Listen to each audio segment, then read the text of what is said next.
Скопје е само еден од градовите кој што добива меѓународно внимание во периодот на зимата на тема аерозагадување, бидејќи полека, но сигурно, постојано е некако на врвот на листата на најзагадени градови.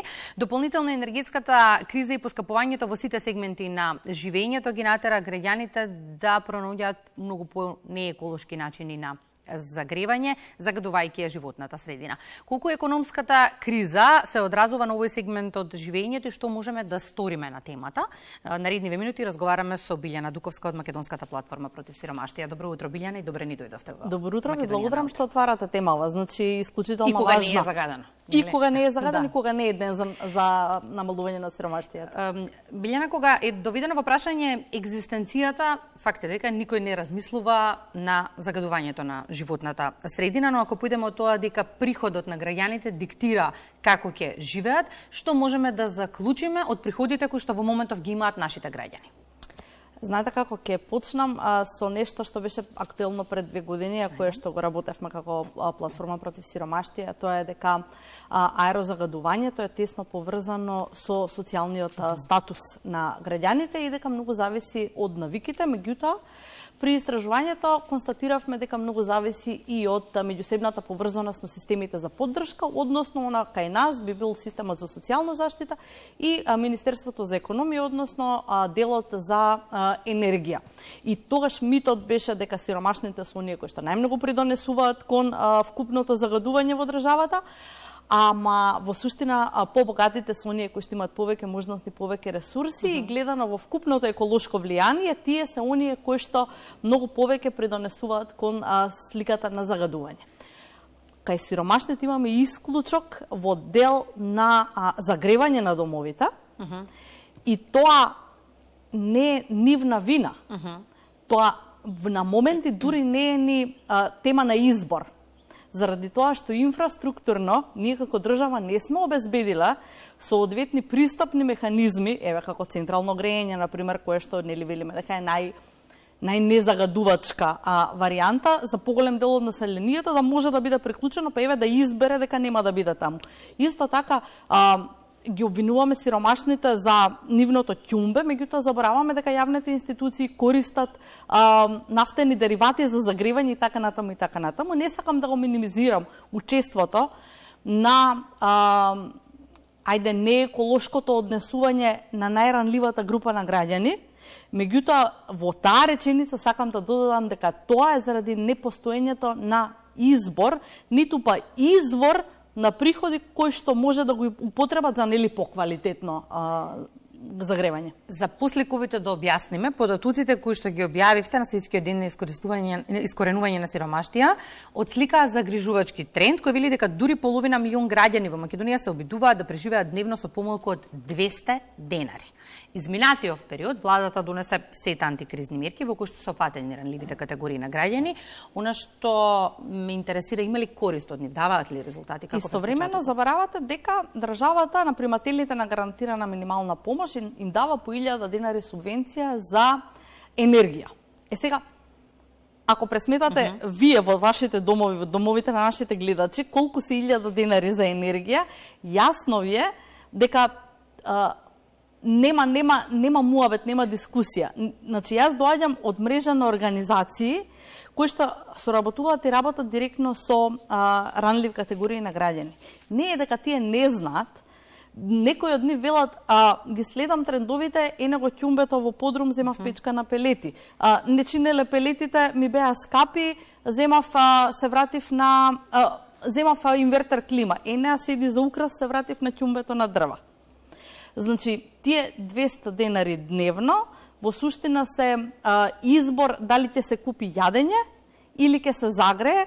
Податок дополнително на тоа е дека меѓу 25 и 30% од населението, значи не од сиромашното, вкупното население живее во енергетска сиромаштија и голем дел од нив, меѓу 1/3 и 1/4 од населението, не ги загреваат соодветно своите домови. Од тука многу е погрешно да се зборува, значи, изолирано за енергијата и за екологијата, не правејќи паралела со можностите социјални економските можности, односно дополнувањето на приходот кој што се случи во последниве месеци, тоа почнува да се случува во месеците, им беше доволно на граѓаните да наполнат една торба или од продавница или од пазар, и тоа е добро во нивниот приход, меѓутоа не ги решава проблемите, ниту па прави посериозни ефекти во нивното однесување. Каква дополнителна помош, поддршка или мерка би требало да се направи за да поттикне енергетски ефикасно однесување кај граѓаните? Знаете како? Во суштина, ние, кога ги планираме политиките на државно ниво, многу ни е поважно да тие бидат соодветно напишани и да парираат на најчесто европските политики, меѓутоа она што отсуствува е директната работа со луѓето. Значи, нашите центри за социјална работа на локално ниво никако не соработуваат со ниту една инстанца со која што може да се зборува за екологија или енергетска ефикасност или намалена потрошувачка на енергија. Значи, она што е важно е да се работи со луѓето, да се утврдат причините поради кои што тие прибегнале кон таков начин на однесување.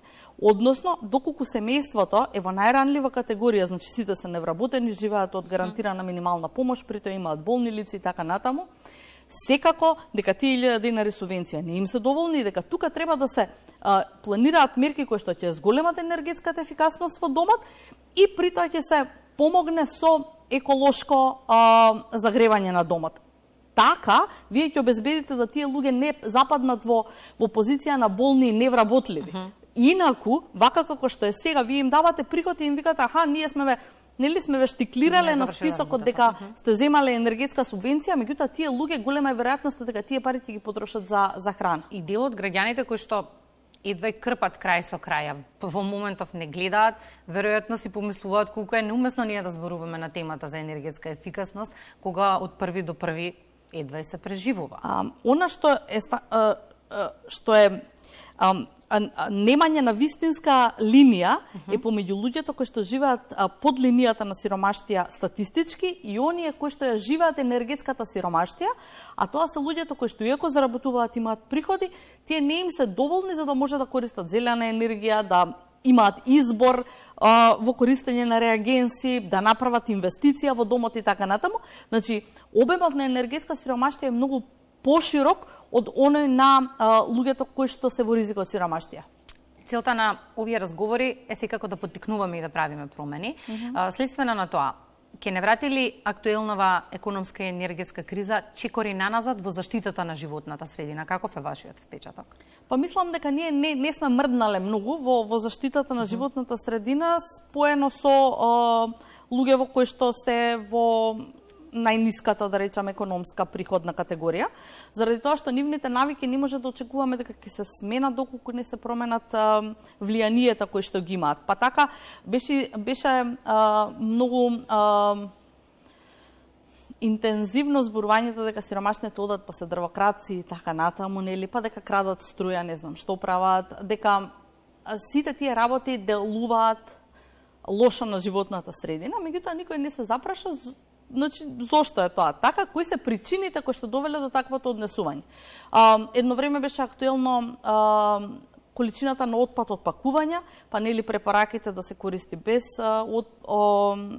пакување, па да се купуваат поголеми пакувања и така натаму. И се е тоа добро ако се зборува за една генерална слика, меѓутоа никогаш нашите политики не опфаќаат сегменти каде што велат за оваа ранлива категорија која што не може самостојно да се придржува кон препораките, ние ќе направиме дополнителни поддршки и ќе им помогнеме да по некое време самостојно ги применуваат намиките.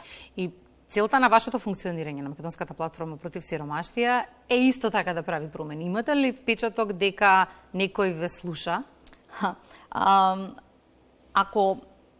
Ако сакате граѓанските организации да бидат дел од системот, мора да работите, да соработувате со нив, не само да ги слушате. Соработуваат со вас? Значи, исто така треба да имаат доволно ресурси самите да можат да покријат дел од активностите за да бидат во поддршка на политиките.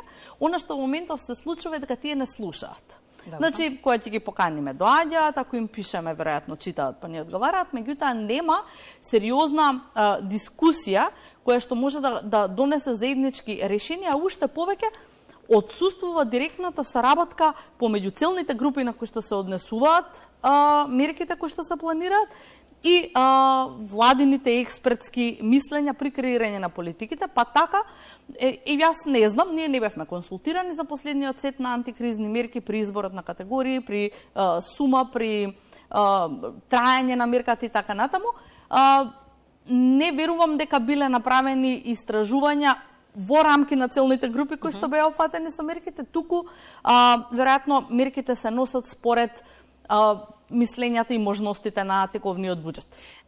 Токму тоа е целта на јавното говорење. Кога се договаравме за разговорот, кажате нема ништо ново од претходниот пат, но јавното говорење ќе целта на јавното говорење да прави промени, па се надевам дека заедно ќе ги правиме и ќе допра до оние до кои што треба да допра. Медиумите се секогаш наши најголеми поддржувачи и партнери во целата работа. Бескрено сум благодарна за тоа што темата намалување на сиромаштија стана дел од главните теми.